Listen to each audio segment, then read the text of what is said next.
In the name of God, in this session, which is your third session, I want to review the two first sessions, and I just refer to the most important points.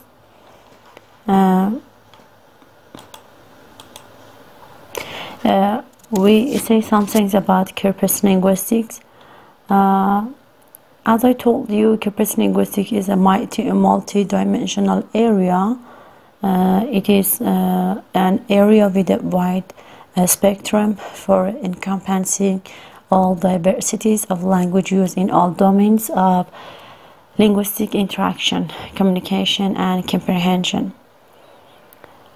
In principle, Corpus linguistics is an approach that aims at investigating language and all properties by analyzing a large collection of text samples. This approach has been used in a number of research areas for ages, from descriptive study to language to language education, lexicography, etc. It refers to exhaustive analysis of any substantial amount of authentic spoken or written text samples. In general, it covers a large amount of matching readable data of actual language use that include the collections of literary and non-literary text samples to reflect on both the synchronic and diachronic aspects of a language. In whole, in this paragraph, the important point in this paragraph is that in Corpus linguistics, we are dealing with some matching readable data here. The important point in this paragraph is that in Corpus linguistics, we are concerned with matching readable data of actual language use. For example, those sentences which you use in your daily activities and your speech, even those sentences in your written form, informal or formal way. All of these texts, when they are when we convert them as a matching readable text, we say they are, and we have many number of this text. We call them a Corpus linguistics because they are a matching readable data of the actual language use, which includes collection of the literary and non-literary text samples, and they show the synchronic and diachronic aspect of language.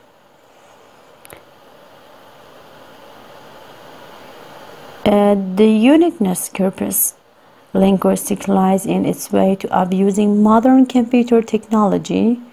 Here, for generating Corpus, we use the computer and internet. In collection of language data, method used in processing language databases, technique used in language data and information retrieval, and strategies used in application of this all kind of language-related research and development activities. We do all of these activities through the computer technology. Here we don't have important matters, but in this paragraph we want to refer to Corpus very in brief, in details. So sorry. The term Corpus, when I want you to define Corpus, you should refer to this paragraph, and you should know this information about Corpus. At first, about the term of Corpus. The term Corpus is derived from the Latin corpus, mean body. It is the meaning of the Corpus term.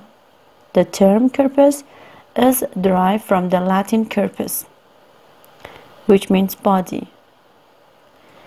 At the present time, it means representative collection of text representative. It is the important features of corpus, which they are representative. It means a representative collection of text of a given language, dialect, or other subset of a language. Our text can be given from a language, dialect, or other subset of a language to be used for linguistic analysis. Therefore, corpus is a representative collection of text of a given language, dialect, or other subset of language which be used for linguistic analysis. In final definition, it refers to loosely means any body of text, any kind of text can generate a corpus. Therefore, it refers to any body of text. Most commonly, a body of matching readable text. You should know all of these features for corpus. A body of matching readable text, because we concern with computer. And more strictly, a finite collection of matching readable text sampled to be representative of a language or variety. You should know all of the matters which refers in this paragraph. They are very important. Therefore, the term corpus is derived from the Latin corpus, means body, but at the present moment we call the corpus as a representative collection of text of a given language, dialect, or other subset of language which we use for linguistic analysis.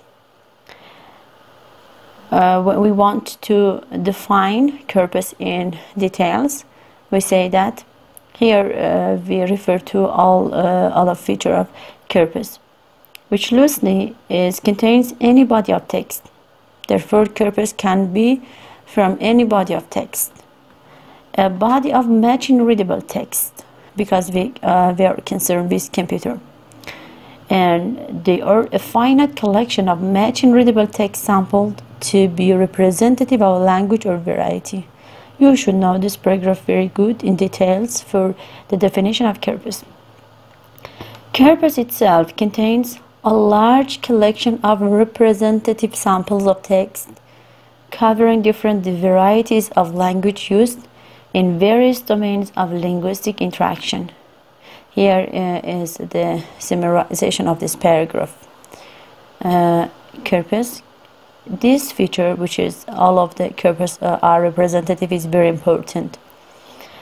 Corpus contains a large collection of representative samples of text covering different varieties of language used in various domains of linguistic interactions.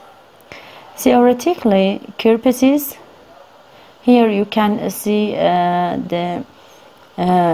here we have the abbreviation of these words.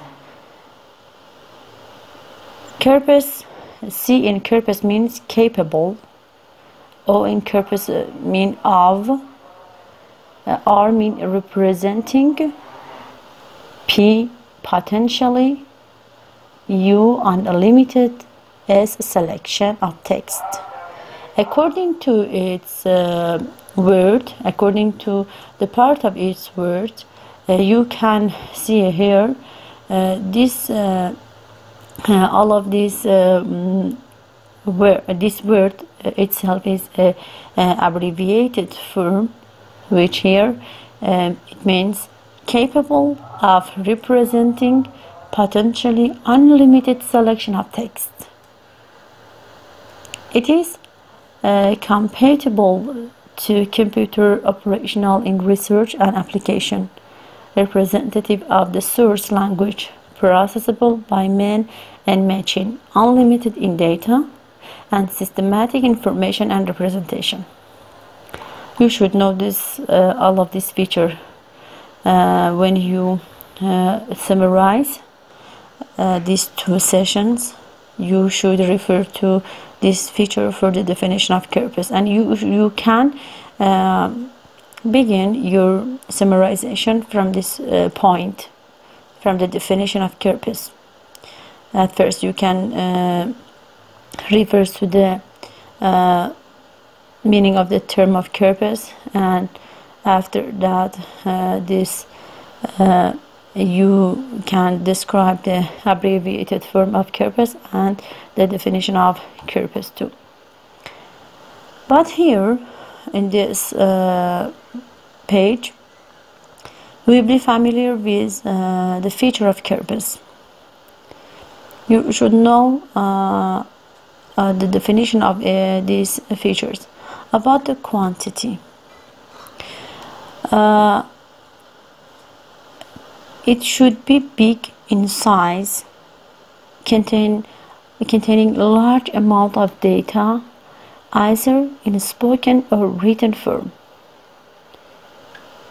About the quantity, you should consider that it should be big in size, because we generate corpus through the computer, and they should be big. It should be big in size, containing a large amount of data, either in spoken or written form. All of the form of text, spoken, written, can be some part of each text. Size is virtually the sum of its components, which constitute its body. But about the quality or authenticity, all text should be obtained from actual examples of speech in writing. It should be from the actual examples of speech and writing. The role of a linguist is very important here. He has to verify if language data is collected from ordinary communication and not from experimental condition or artificial circumstances. Therefore, you should consider that all of the corpus, all of the text for corpus, for generating corpus, should be from the ordinary communication of people and not from the experimental condition or artificial circumstances. Therefore, from the quantity, it should be big in size, and it should contain the spoken and written form. For the quality, it should obtain from the ordinary communication, not the experimental condition. About the representation, it should include samples from a wide range of text. It should include samples because it wants to be a representative. Therefore, it should include samples from a wide range of text. It should be balanced to all areas of language use to represent maximum linguistic diversity. As further analysis devised on it need verification and authentication of information from the corpus representing a language. Therefore, for representation, it should include samples from a wide range of text because it is a representative, and it should take from all areas of language use to represent maximum linguistic diversity, because it should be representative. Another feature is simplicity. It should contain plain text in simple format. It should contain plain text in simple format. This means that we expect an unbroken string of characters or words without any additional linguistic information marked up within text. A simple plain text is opposed to any kind of annotation with various types of linguistic and non-linguistic information. Therefore, a simple plain text is opposed to any kind of annotation with various types of linguistic and non-linguistic information. Another feature is equality. Samples used in corpus should be of even size. Samples used in corpus should be of even size. However, this is a controversial issue and will not be adopted everywhere. Sampling model may change considerably to make a corpus more representative and multidimensional. Another feature is retrievability. Data, information, examples, and references should be easily retrievable from corpus by end users. Data, information, examples, and references should be easily retrievable from the corpus by the end users. This pays attention to preserving techniques of language data in electronic format in computer. The present technology makes it possible to generate corpus in PC and preserve it in such a way that we can easily retrieve data as and when required. We should be able to retrieve all of the data which we want in any time. Verifiability. Corpus should be open to any kind of empirical verification. Corpus should be open to any kind of empirical verification. We can use data from corpus for any kind of verification. This puts corpus linguistics steps ahead of intuitive approach to language study. Therefore, corpus should be open to any kind of empirical verification. We can use data from corpus for any kind of verification. Augmentation.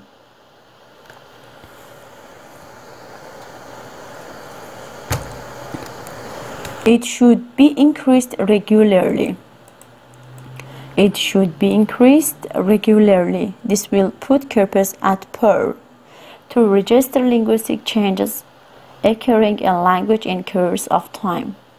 Over time, by addition of new linguistic data, corpus achieves historical dimensions for diachronic studies and for displaying linguistic cues to arrest changes in life and society.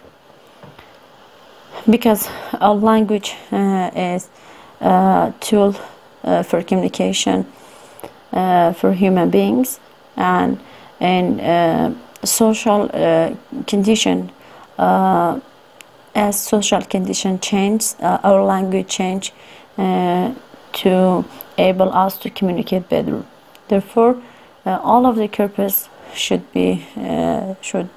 have the feature of augmentation. It should be increased regularly. We should add the new information and new changes to corpus, and we should up to date all of the corpus.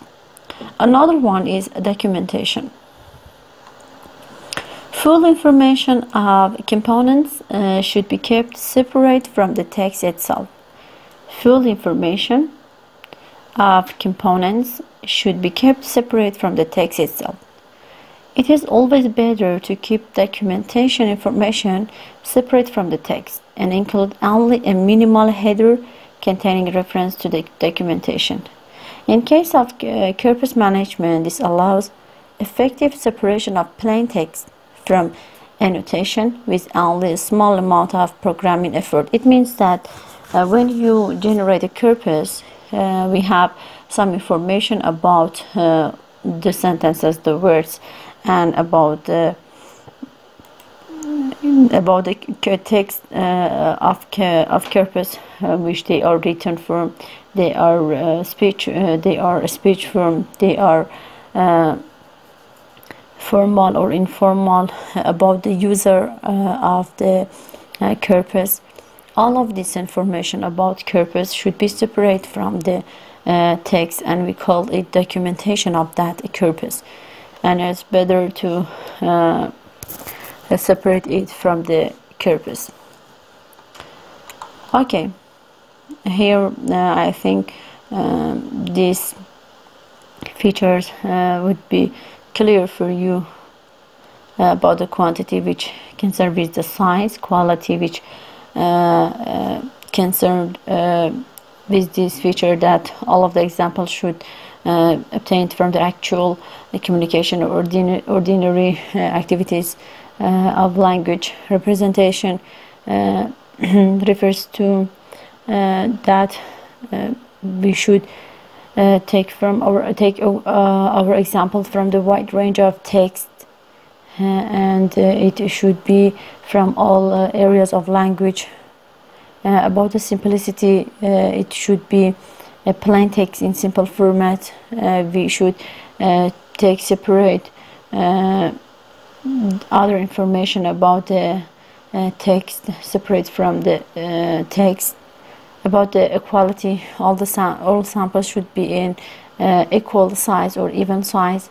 Retrievability, we say that all of the features of Corpus data information example should be easily retrievable for the users. For the verifiability, it should be open to any kind of verification, and for augmentation, it should be increased regularly and over time. About the documentation, we have some information about that text, about the user, about the sentences as annotation. We should separate this document from the text. This information about TDIL, Corpora of Indian languages, is not important. You should just know that this TDIL is a corpus for Indian. It was a project of Indian government. But here you can see some information about the abbreviation which used in the article. I think, for example, NAIL, which is National Archive for the Indian languages, or Delhi, TDIL. You should know just this information, which TDIL is the abbreviated form of Technology Development for Indian Languages. You should know just this. And POS means part of a speech. If you have problem with this abbreviation, POS means part of a speech. Another abbreviation, here NAIL, which I explained for you. Just this important, just this information you should know from these two paragraphs. About the conceptual classification of Corpora, since electronic corpus is a new thing, we are yet to reach to a common consensus to what counts as corpus and how it should be classified. The classification scheme I propose here goes as far as it is prudent at the present moment. It offers a reasonable way to classify Corpora with clearly delimited categories wherever possible. Different criteria for classification are applied to Corpora, subcorpora, and their related components. Here, in this paragraph and about the conceptual classification of Corpora, you should just refer to these two lines, which according to these features, according to these criteria, we can classify it as genre of text, nature of text, data type of text, purpose of design, and nature of application. This is the conceptual classification of Corpora. For the genre of text, we have written corpus according to the feature of genre of text. We have written corpus, speech corpus, and spoken corpus, which each of them has its own features.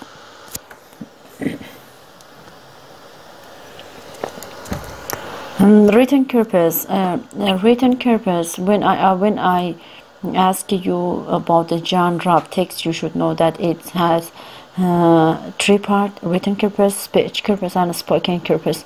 For the written corpus, a written corpus like TDIL corpus, by virtue of its genre, contain only language data collected from various written, printed, published, and electronic sources. Okay. Written corpus like TDIL corpus, which just contains and is collected from the various written, printed, published, and electronic sources. About the speech corpus like Wellington corpus of spoken New Zealand English contains all formal and informal discussions, debates, because we conserve with the speech corpus, previously made talks, impromptu analysis, casual and normal talks, dialects, monologues, various types of conversation, online dictation, instance public addressing. There is no scope of media involvement in such texts.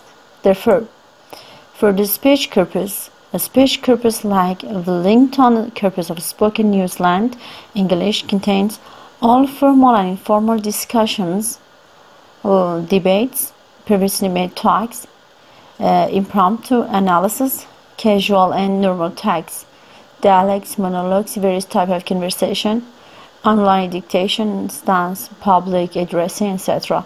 There is no scope of media involvement in such texts. About the spoken corpus, which is very similar to speech corpus. A spoken corpus like London Land corpus of spoken English. A technical extension of speech corpus contains text of spoken language. In such corpus, speech is represented in written form without change except transcription. It is annotated using a form of phonetic transcription. Okay, a spoken corpus like London Land corpus of spoken English is a technical extension of a speech corpus. Therefore, you should refer to this point that spoken corpus is a technical extension of a speech corpus. It is a technical extension of this corpus, which is a speech corpus. Contains text of spoken language. Contains all texts of spoken languages. And therefore, it is the extended form of a speech corpus. A spoken corpus is the extended form of a speech corpus, and it is some part. It is a sub part of this spoken corpus. In such corpus, speech is represented in written form without change except transcription. All of the spoken form are transcribed without any change. It is annotated using a form of phonetic transcription because we want to transcribe all of the speech forms. But what about the nature of data? According to the feature of nature of data, we have general corpus, special corpus, sub-language corpus, sample corpus, literary corpus, monitor corpus, which we want to explain their important feature.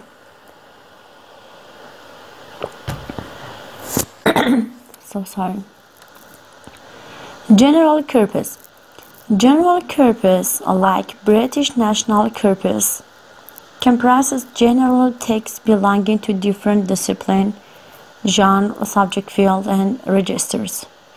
Therefore, in general corpus, like the British National Corpus, you should know these examples because maybe we ask you about this example.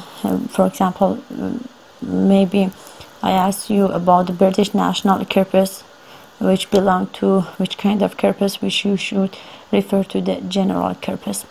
The general corpus, like British National Corpus, which comprises general text belonging to different disciplines, genres, subject fields, and register. Consider the nature of its form and utility. It is a finite in number of text collection. Considering the nature of its form and utility, it is finite in number of text collection. That means number of text type and number of words and sentences in it are limited. The number of text type and number of words sentences are limited in general corpus.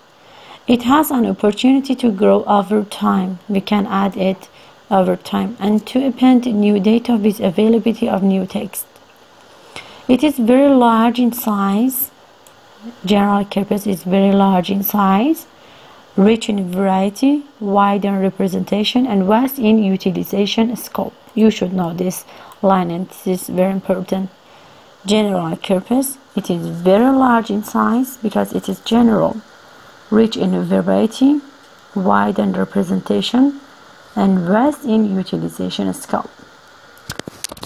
Another corpus is special corpus. Special corpus like child's debates. Special corpus is like child's debates. Child's database. So sorry. Special corpus like child's database. It designed from text sampled in general corpus for a specific variety of language. Dialect and subject with emphasis on certain properties of topic under investigation. It varies in size and composition according to purpose. Therefore, the special corpus is a specific variety of language, dialect, or subject with emphasis on certain properties of the topic under investigation. It varies in size and composition according to the purpose. It doesn't contribute to the description of language because it contains a high proportion of unusual features. Its region is not reliable as it records the data from people not behaving normally. Special corpus is not balanced. Except within the scope of its given purpose, and if used for other purposes gives distorted and skewed view of language segment. It is different in principle since it features one or other variety of normal authentic language. Corpus of language of children, not native speakers, users of dialects, and special areas of communication like auction, medical, tax, gambling, court proceeding are designated as a special corpus because of their non-representative nature of the language involved. Therefore, the special corpus is has a non-representative nature of language, and it can be from the non-native speakers, the speakers of the communication of children, user of dialects, special area of communication. As its name denote, it is a special. It is not representative.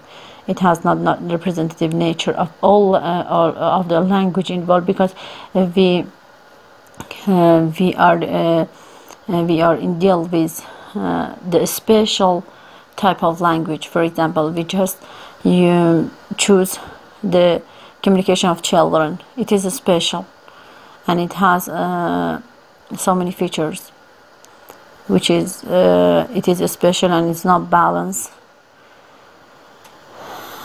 And another feature for the special corpus is that its main advantage is that texts are selected in such a way that the phenomena one is looking for occur more frequently in it than in balanced corpus. A corpus that is enriched in such a way is smaller than a balanced corpus, providing same type of data. Another type of corpus is sub-language corpus, which it consists of only one text variety of a particular language. Sub-language corpus consists of only one text variety of a particular language. It is at the other end of linguistic spectrum of a reference corpus. The homogeneity of its structure and specialist lexicon allows the quantity of data to be small to demonstrate typically good and closure properties. Therefore, sub-language corpus is in size is opposed to reference corpus. Sub-language corpus is very, and I think this sub-language corpus is opposed to, and it has a opposed feature than the reference corpus, because you can imagine a spectrum which in part of in one part of this spectrum we have reference corpus, and in another part we have sublanguage corpus. Sublanguage corpus is small, but reference corpus is big. Sublanguage corpus is consists of only one text variety of particular language, but reference corpus contains all form of language and form.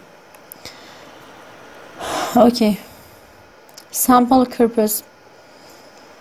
Sample corpus like Zurich corpus of English newspaper is one of the categories of special corpus. Sample corpus is one of categories of a special corpus,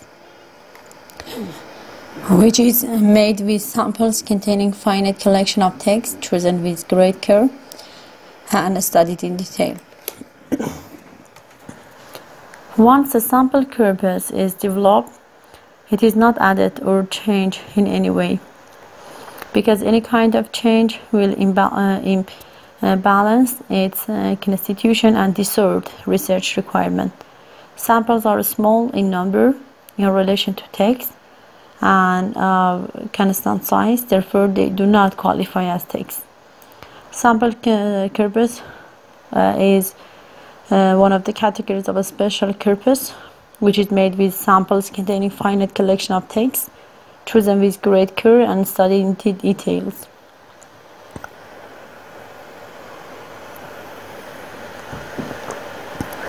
A sample corpus, when we developed a sample corpus, it is not added to or changed in any way, because any kind of change will imbalance its constitution and distort research requirement. We can change or add the sample corpus, and they are small in number in relation to text and of constant size. About the literary corpus, a special category of sample corpus. A special category of sample corpus. It is a kind of sample corpus. A special category of sample corpus is literary corpus. Therefore, literary corpus is a kind of sample corpus, of which there are many kinds. Classification criteria considered for generation of such corpus include author, genre, period, group, theme, and other issues as valued parameters. Therefore, in literary corpus, which is a subcategory of sample corpus, is a literary corpus, which there are many kinds. We have many kinds in literary corpus. Classification criteria considered for generating of such corpus include author, genre,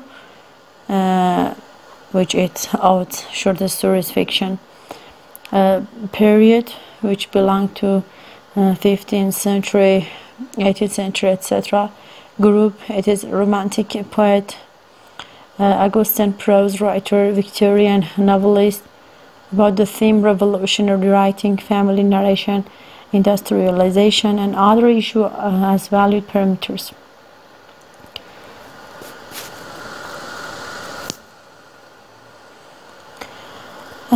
About the monetary corpus, like Bank of English, is a growing non-finite collection of text which is scope for constant augmentation of data reflecting changes in language.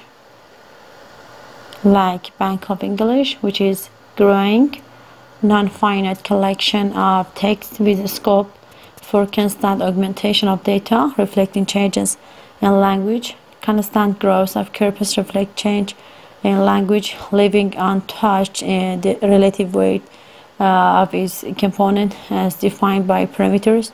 The same composition schema is followed year by year. The basis of monetary corpus is of reference to text, spoken or written in one single year. From monetary corpus we find new words, track variation in usage, observe change in meaning, establish long-term norm of frequency distribution, and derive a wide range of lexical information. Over time, the balance of component of a miniature corpus changes because new sources of data become available and some new procedures enable scarce material to become plentiful. The rate of flow is adjusted from time to time.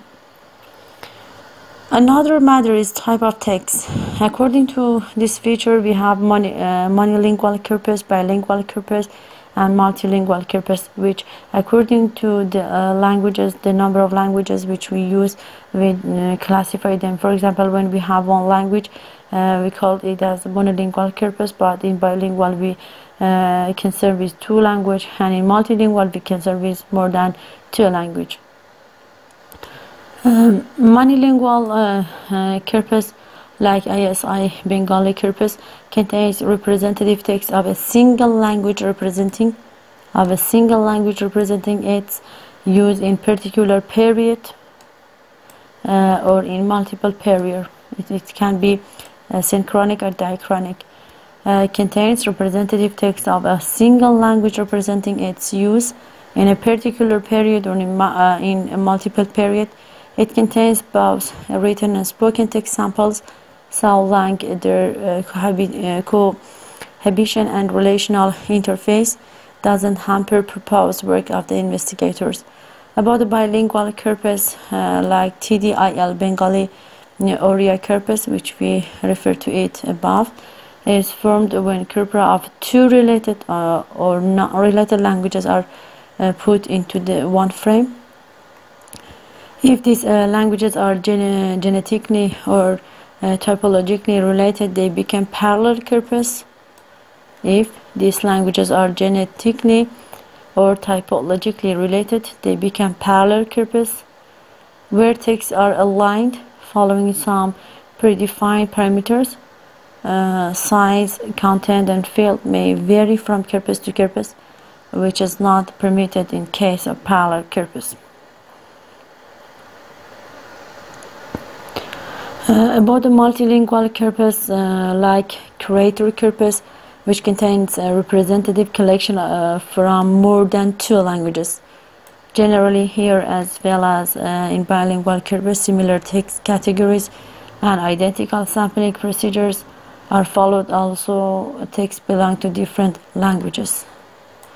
Therefore, similar text categories and identical sampling procedures are followed.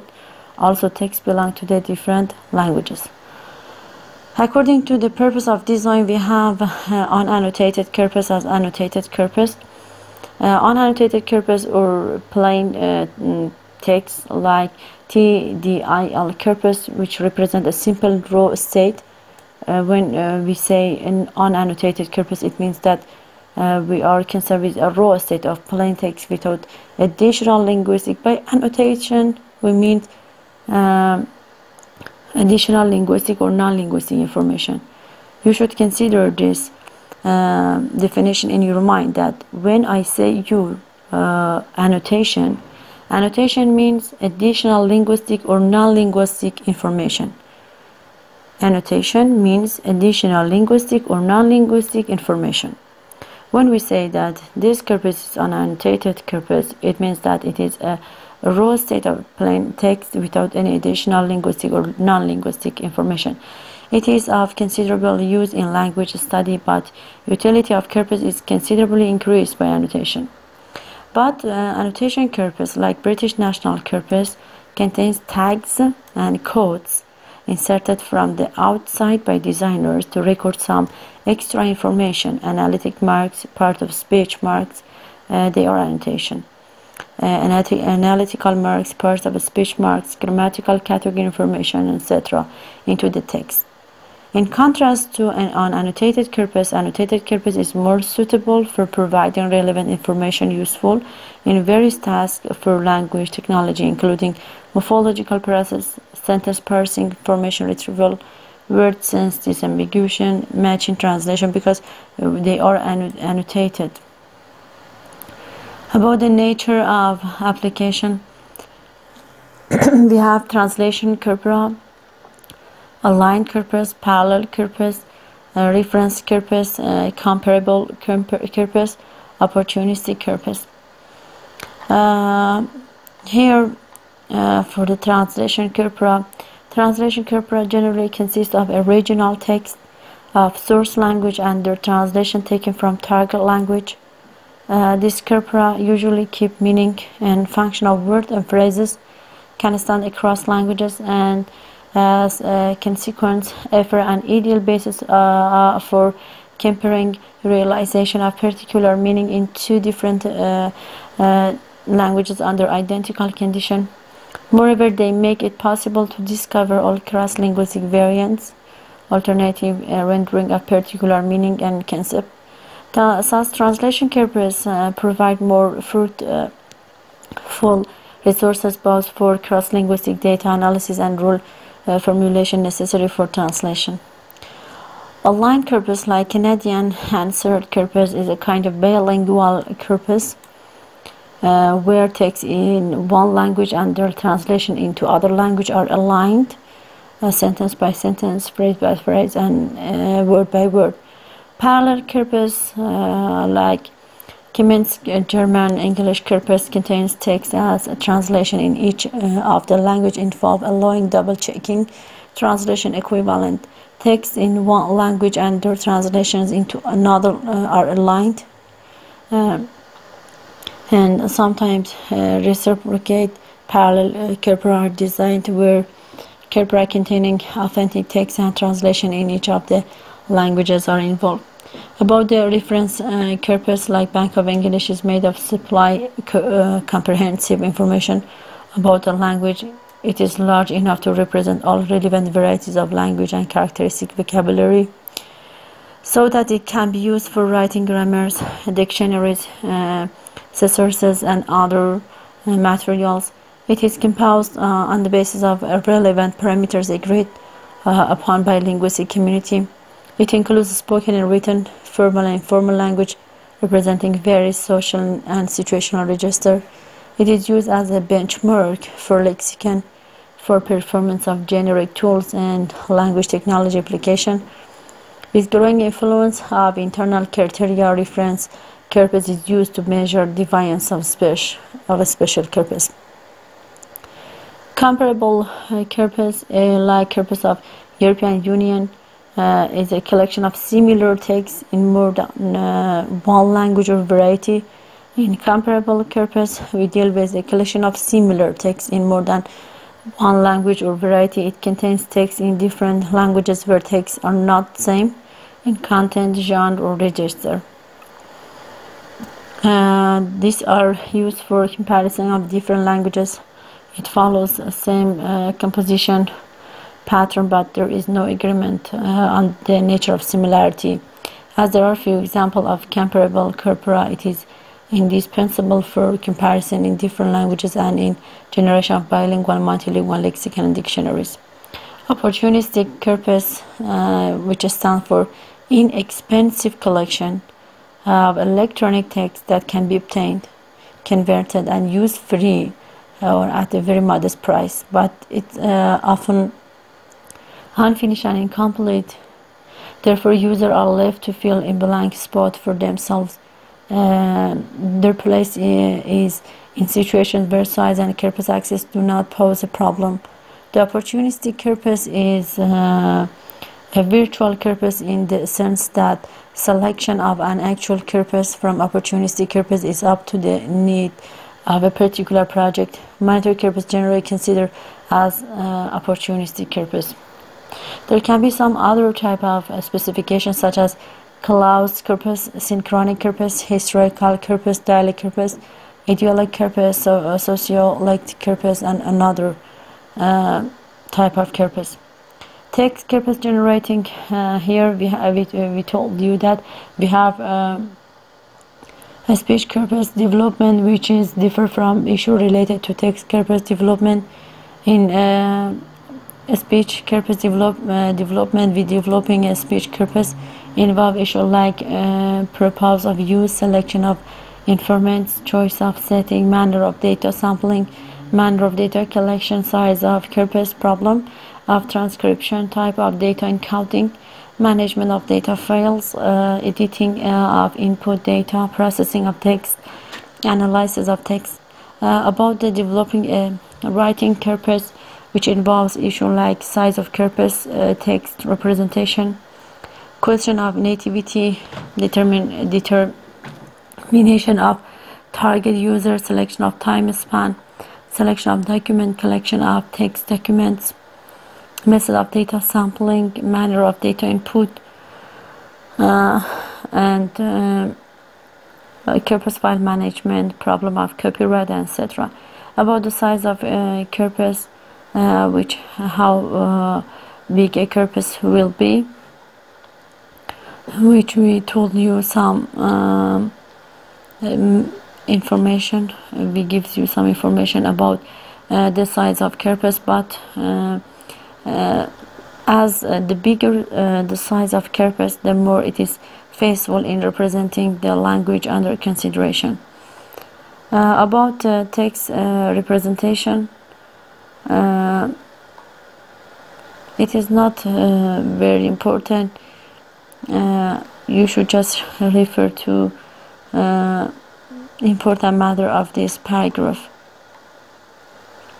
About the nativity, the question is whose text, speech, and writing should be included in a corpus: the text of native users or that of the non-native users. The general argumentation is that if it is a monitor corpus, then text produced by the native users should get priority over the text produced by non-native user. For the nativity, based on your purpose of your corpus, you use the native informant or non-native informant, and it gives you some more examples on information. About the identification of target user, for each corpus, each type of corpus, we have the special target user. For example, for a speech corpus and a spoken corpus, our target users are speech technology people. For the literary diachronic corpus, the historian are our target users. For the general monitor and annotated corpus, the information retrieval specialist, and in all type of corpus, all of the linguists can be the target user of this type of corpus. You should know some of this information. For example, the historian deal with the diachronic corpus according to the purpose of their corpus. Okay, I review the matters of two first sessions. Please look at this review after the two first sessions for just reminding it.